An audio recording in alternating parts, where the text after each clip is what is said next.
Okay, another election today, first round, France. Projections are National Rally, Le Pen's party, 36%. New Popular Front, it is a popular front. It's both a popular front because of the presence of the Green Party, but also I would argue it's a popular front because of the presence of the Socialist Party, which is a right-wing party, not in terms of Le Pen, but classifying it as left-wing. Would you call it centre-left or would you call it just centre? Either way, showing it's a popular front in terms of its dynamics. It's the Socialist Party which has set the agenda when it comes to programme for the new Popular Front, not least when it comes to Israel, Palestine and Gaza.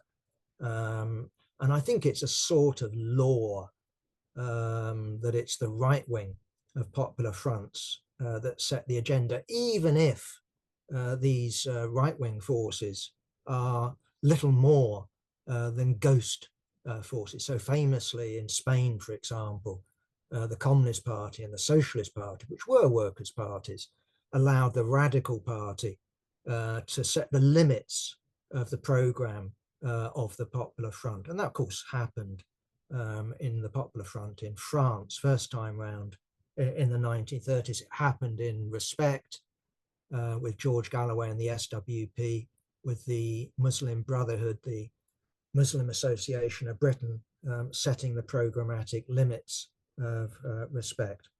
Either way, as I said, we've got National Rally, 36%, New Popular Front, 28%, Macron's alliance, that includes Renaissance, but with others bolted on, 20%.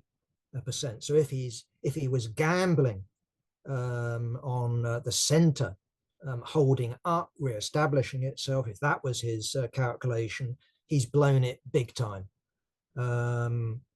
Because of course what happens, and again, I don't know if we've got anyone who knows about French politics, I think René might, but my understanding is that in terms of the first round, those that get less than 12.5% of the poll get eliminated. Either way, the tendency would be for the one that comes second to the National Front, or is ahead of the National Front, excuse me, slippage historically, is ahead of National Rally. The tendency would be for the other party to drop out, not to have a three-party contest, but to go who's in the best position to beat Le Pen's party. That's what you would expect. Might not happen. Either way, what the projection is isn't of a National Rally majority in the National Assembly. The projection is that it will emerge as the biggest party, and would therefore, one would guess, if the arithmetic worked, would do some sort of cohabitation agreement with President Macron, who doesn't step down until, was it 2027? It has to step down. That's the constitution, only 2 times in a row. And therefore one would guess, again, if the arithmetic works out, that Macron's bloc in the National Assembly would do some deal with National Rally. And what we know is that National Rally has already backtracked when it comes to its attitude to NATO, has been engaged in talks with big business, trying to reassure them that they would be a responsible government. And of course, it wouldn't be Le Pen, it would be this guy, Jordan Bardella, who would be the prime minister. And you would guess that Macron's calculation under those circumstances would be to ensure that he did such a bad job that his preferred candidate in 2027 won, as opposed to Le Pen. I'm not convinced by that. I think that if that is the calculation, my guess would be that it would come a cropper, just like it's come a cropper this time.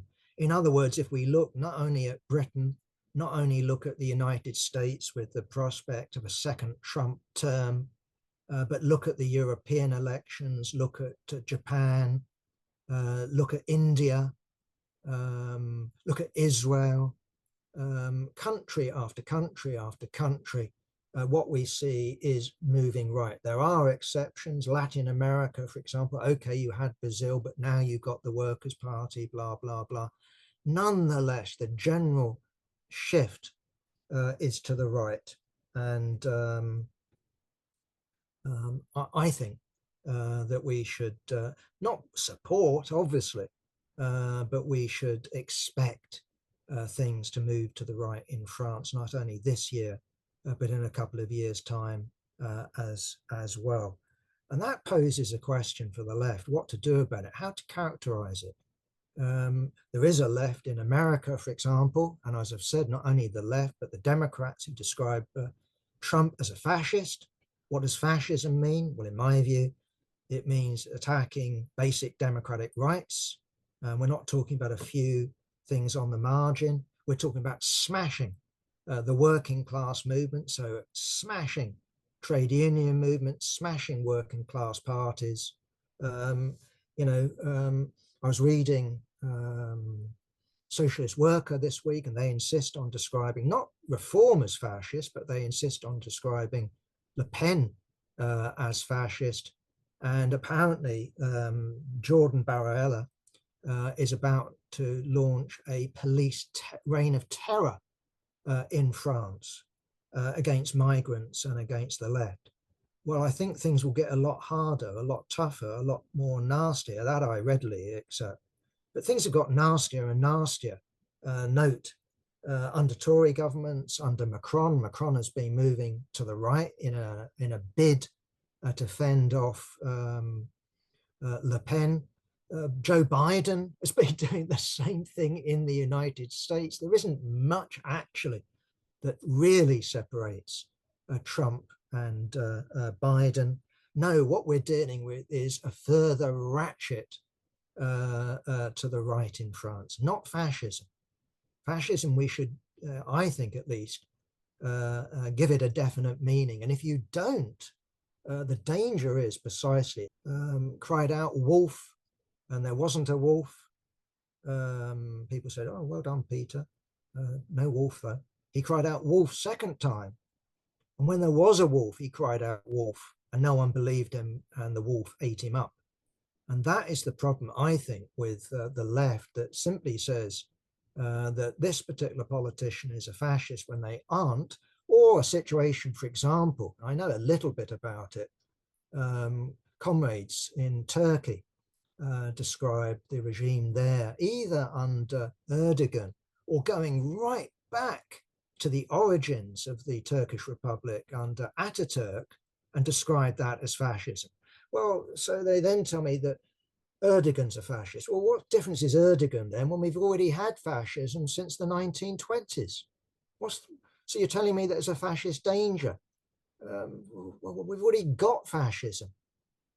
So no, I think we need to keep these words having some use value politically. You can call whatever you want, of course, but I think it is worth fighting over the meaning of words. You know, I want to fight for the word socialism. I want to fight for what communism means, or what Marxism means, what fascism means. We have our own language, and we want to carry on using our language in a way that's useful for our side, that doesn't muddy things up and doesn't disarm our side for the real battles that we face.